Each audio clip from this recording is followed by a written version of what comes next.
Hi viewers, welcome to our channel. ప్రస్తుతం మనతో పాటు సీనియర్ జర్నలిస్ట్ దాము బాలా సార్ వారితో మాట్లాడదాం.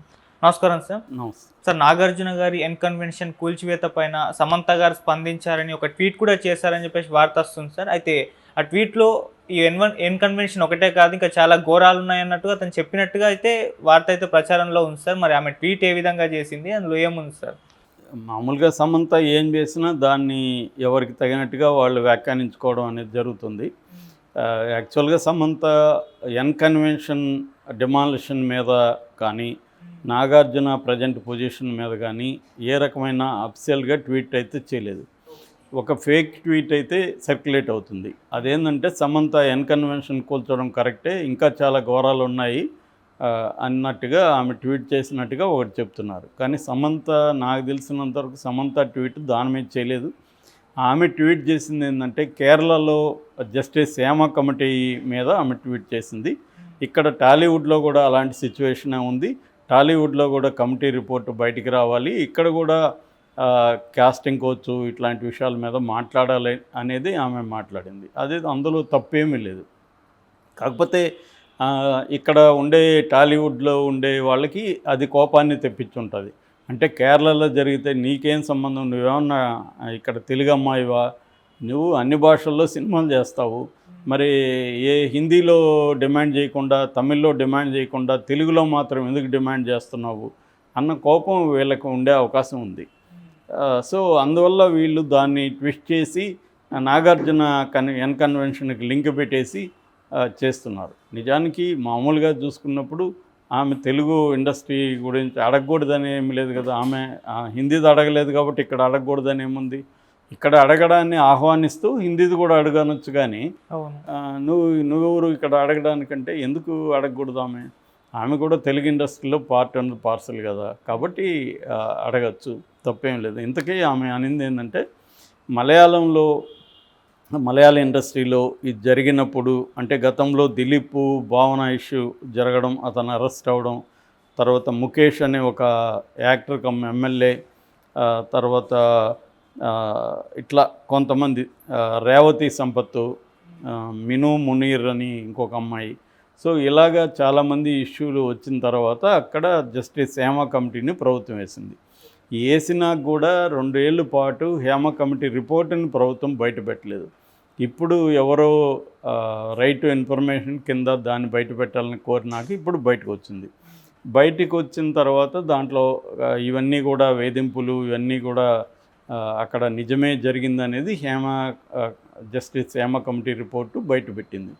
అందువల్ల అమ్మ అని అక్కడ ఆర్టిస్టుల అసోసియేషన్లో ఉండి మోహన్ లాల్ బయటకు వచ్చాడు. చాలామంది ఇప్పుడు అక్కడ ఏంటంటే ఉమెన్ ఇన్ సినిమా కలెక్టివ్ అనేది చాలామందితో కూడా ఏర్పడింది. దాని గురించి కూడా సమంత చెప్పింది. ఉమెన్ ఇన్ సినిమా కలెక్టివ్ నా ఫ్రెండ్స్ ఉన్నారు, దాంట్లో వాళ్ళ కృషి వల్లే ఇది జరిగింది. అలాగే తెలుగులో కూడా ఒక committee the voice of women అని 2019లో ఏర్పడింది. దాని తర్వాత హై లెవెల్ కమిటీ ఒకటి వేసింది హైకోర్టు ఆధ్వర్యంలో. ఆ హై లెవెల్ కమిటీ కూడా సబ్మిట్ చేసి కూడా 1 year అయింది, ఇప్పటి వరకు అది బయటికి రాలేదు. సో ఇది కూడా ఇక్కడ కూడా బయటికి రావాలి, ఇక్కడ కూడా చర్చ రావాలి అనేది ఆమె మాట్లాడింది తప్పులేదు. యాక్చువల్గా ప్రతి సినిమా ఇండస్ట్రీలో కూడా కాస్టింగ్ కౌచ్ అంటే ఏంటి, సింపుల్గా నేను ప్రొడ్యూసరు లేకపోతే డైరెక్టర్ అనుకో, నేను ఒక అమ్మాయితో ఏం మాట్లాడతానంటే, నేను నీకు వేషం ఇస్తా కాబట్టి నువ్వు నాతో గడపాలి అనేది నేను అడుగుతాను. దాన్ని కాస్టింగ్ కౌచ్ అని అంటారు. సో దాన్ని ఇంకా రకరకాలుగా అంటారు, అడ్జస్ట్మెంట్ అని లేకపోతే కమిట్మెంట్ అని రకరకాలుగా అడుగుతారు. ఒకప్పుడైతే నేను చూసింది, ముంబై నుంచి ఎవరన్నా వచ్చినప్పుడు కోఆర్డినేటర్లు ఉంటారు, టాలెంట్ కోఆర్డినేటర్, వాళ్ళని వీళ్ళు అడుగుతారు, ఇక్కడ మేనేజర్లు కావచ్చు, ఇక్కడ కమిట్మెంట్ ఇస్తుందా అని. ఇస్తుంది సార్ అని వాళ్ళు చెప్పడం, లేకపోతే ఆ అమ్మాయి ఇవ్వదని చెప్పడం వీళ్ళు చేస్తారు. అంటే ఆ అమ్మాయిని హీరోయిన్గా తీసుకోవాలా లేదనే దానికి కమిట్మెంట్ ఇస్తే హీరోయిన్గా తీసుకుంటారు, లేకపోతే లేదు. సో ఇది జరుగుతుంది. మామూలుగా కొంతమంది అమ్మాయిలు కమిట్మెంట్కి ఒప్పుకోరు, దానికి రెడీ ఓకే అనుకుంటేనే తీసుకుంటే మేము వస్తామనే వాళ్ళు ఉంటారు. కొంతమంది కమిట్మెంట్కి మేము ఒప్పుకుంటామనే వాళ్ళు కూడా ఉంటారు. సో ఇదంతా జరిగిపోతూ ఉంటుంది మ్యూచువల్గా. ఇక్కడ ఏంటంటే ఫోర్స్డ్గా ఏముండదు, కమిట్మెంట్ ఇస్తే నేను వేషం ఇస్తా లేకపోతే లేదంటాడు. సో అమ్మాయి కమిట్మెంట్ ఇవ్వనన్నప్పుడు ఆ అమ్మాయి వేషం ఇవ్వకపోవచ్చు. అట్లాగే మగ ఆర్టిస్టులకు సంబంధించి కూడా కొన్ని రకాల వేధింపులు లైంగికంగా ఉండకపోవచ్చు. ఫర్ ఎగ్జాంపుల్ చిన్న సినిమాలు తీసేవాళ్ళు ఎలాగుంటారు, నిన్ను హీరోగా పెట్టుకుంటే నువ్వు ఒక మాకు 20 లక్షలు ఇవ్వు అంటాడు. సో ఆ 20 లక్షలు ఇస్తేనే అతను హీరోగా ఉంటాడు. ఇది కూడా ఒక డిమాండ్గా. అంటే నేను నీకు ఒక ఫేవర్ చేస్తున్నా, నేను నీకు నా సినిమాలో వేషం ఇస్తున్నాను, దానివల్ల నీకు రేపొద్దున మంచి సినిమాలు వస్తాయి, డబ్బులు వస్తాయి, అందువల్ల నేను నీకు వేషం ఇచ్చినప్పుడు నువ్వు నాకేమిస్తావు అనేది మగవాళ్ళని అడగచ్చు, ఆడవాళ్ళని అడగచ్చు. కొత్త వాళ్ళైతే కొంచెం ఎస్టాబ్లిష్డ్ అయితే వాళ్ళని ఏమీ అడగలేరు వీళ్ళు. ఎందుకంటే వాళ్ళు వీళ్ళ సినిమాకి హెల్ప్ అవుతుంది అనుకుంటే వీళ్ళు అడగరు. వీళ్ళు సినిమాకి హెల్ప్ కాకుండా వాళ్ళకి ఫేవర్ అయినప్పుడు అడుగుతుంటారు. ఇది జరుగుతుంది. ఇది నేను అనుకోవడం సినిమా ఇండస్ట్రీలోనే జరుగుతుందని అనుకోకూడదు. మనం చాలా ఉద్యోగాల్లో కూడా బయట జరుగుతుంది. నేను నీకు ఉద్యోగం ఇస్తే నువ్వు నాకేమి ఇస్తావు అని అడిగేవాళ్ళు చాలామంది ఉంటారు. సాఫ్ట్వేర్ ఇండస్ట్రీలో జరుగుతాయి అన్ని చోట్ల. హెచ్ఆర్ వాడు ఎవరైతే ఉద్యోగం ఇస్తారో కొన్ని చోట్ల బ్యాక్ అండ్ నుంచి వాడు ఉద్యోగాలు ఇప్పిస్తూ ఉంటారు ఫేక్ సర్టిఫికేట్లు పెట్టి. అలాంటి వాళ్ళు కూడా అమ్మాయిలను అడుగుతారు. అక్కడ కూడా అమ్మాయికి ఇష్టం ఉంటే దానికి ఒప్పుకుంటుంది, వెళ్తుంది, లేదంటే లేదు. కానీ దాని మీద పెద్ద గొడవలు అయితే జరగలేదు. సినిమా ఇండస్ట్రీలో జరిగింది ఎందుకంటే ఇక్కడ ఒకటి ఓపెన్గా ఇప్పుడు నేను చెప్పినట్టుగా ఓపెన్గా నీకు వేషం ఇస్తాను, నువ్వు నాకు కమిట్మెంట్ ఇస్తావా అని అడిగితే అదొక పద్ధతి. అట్లా కాకుండా వేధింపులు ఉంటాయి. మామూలుగా తీసుకోవడం, తీసుకున్న తర్వాత అమ్మాయి ఎక్కడో గెస్ట్ హౌస్లోనే ఎక్కడో రూమ్ తీసేవడం, తర్వాత వీడు ముందు హీరోనో డైరెక్టరో ప్రొడ్యూసరో రాత్రి అంతా తాగిళ్ళి తలుపులు కొట్టడం, ఇట్లాంటివి చాలామంది మీద ఉంది. దీన్ని వేధింపులు, ఇది చాలా సివియర్ విషయం. దీని గురించి గట్టిగానే మాట్లాడాలి.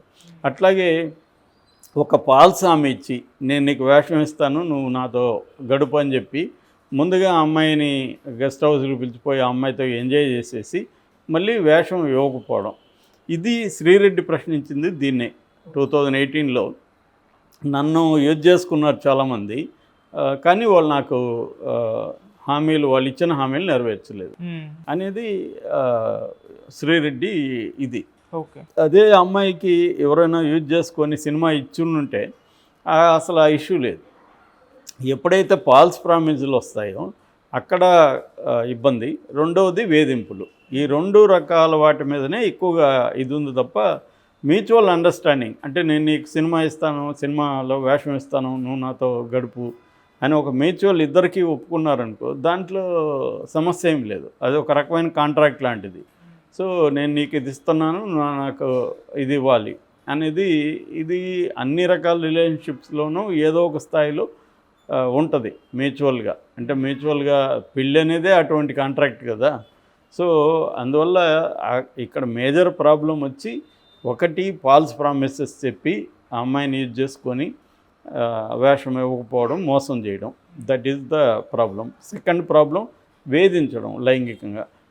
ఇంకోటి ఏంటంటే ఇప్పుడు అమ్మాయి ఎవరితోనూ ఒకరితో కమిట్మెంట్ ఇస్తానంటుంది. ప్రొడ్యూసర్ డబ్బులు ఇస్తాడు కాబట్టి ప్రొడ్యూసర్తో కమిట్మెంట్ ఉంటుంది.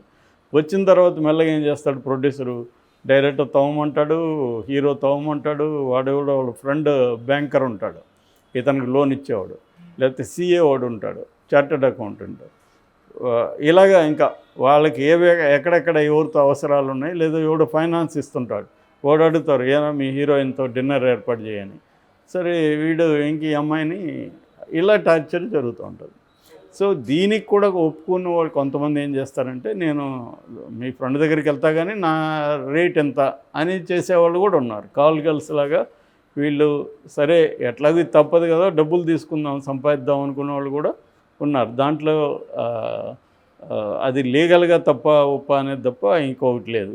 కాబట్టి ఇక్కడ ఏంటంటే ఇండియాలో మ్యూచువల్ కన్సెంట్ తప్పు కాదని సుప్రీంకోర్టు అనేకసార్లు చెప్పింది. అంటే కాన్సెన్సువల్ సెక్స్ ఇద్దరు కలిసి మ్యూచువల్గా అండర్స్టాండింగ్కి వస్తే ఇక్కడ ప్రెజర్ ఉండడం అనేదే ఇక్కడ సమస్య. అందుకని అట్లాగే వేధింపులు ఈ రెండు మీద ఏం చేసిందంటే మనకి మామూలుగా ప్రతి వర్క్ ప్లేస్లో కూడా ఒక గ్రీవియన్స్ కమిటీ అనేది పెడతారు అన్నమాట. ఈ గ్రీవెన్స్ కమిటీ అనేది ఏం చేస్తుందో వర్క్ ప్లేస్లో ఉమెన్ మీద హరాస్మెంట్ ఏ ఆఫీస్ అయినా మన ఆఫీస్లో ఎంతమంది పనిచేస్తున్నారని తప్పి మహిళలు ఎక్కువ ఉంటే ఒక గ్రీవెన్స్ కమిటీ పెట్టాలి. ఈ కమిటీ పెట్టి మహిళలు ఎవరికైనా మనం హరాస్మెంట్ చేస్తుంటే ఆ కమిటీలో చెప్పుకోవచ్చు. సో ఇది బేసిక్గా అనమాట. ఇక్కడ ఏంటంటే ఇప్పుడు మలయాళం వచ్చినాక ఇక్కడ కూడా అనేక మంది మహిళా సంఘాల వాళ్ళు కూడా అడుగుతున్నారు, ఇక్కడ మరి 1 year అయింది కమిటీ రిపోర్టు పెట్టి, గవర్నమెంట్ ఎందుకు దాన్ని బయట పెట్టలేదని. కాబట్టి రేవంత్ రెడ్డి ప్రభుత్వం ఖచ్చితంగా అది బయట పెట్టాలి. ఆ రిపోర్ట్లో ఏముంది, ఇక్కడ ఇండస్ట్రీలో పరిస్థితులు ఏంటి, అట్లాగే వాళ్ళకి వర్కింగ్ కండిషన్స్ ఉమెన్కి ఎలా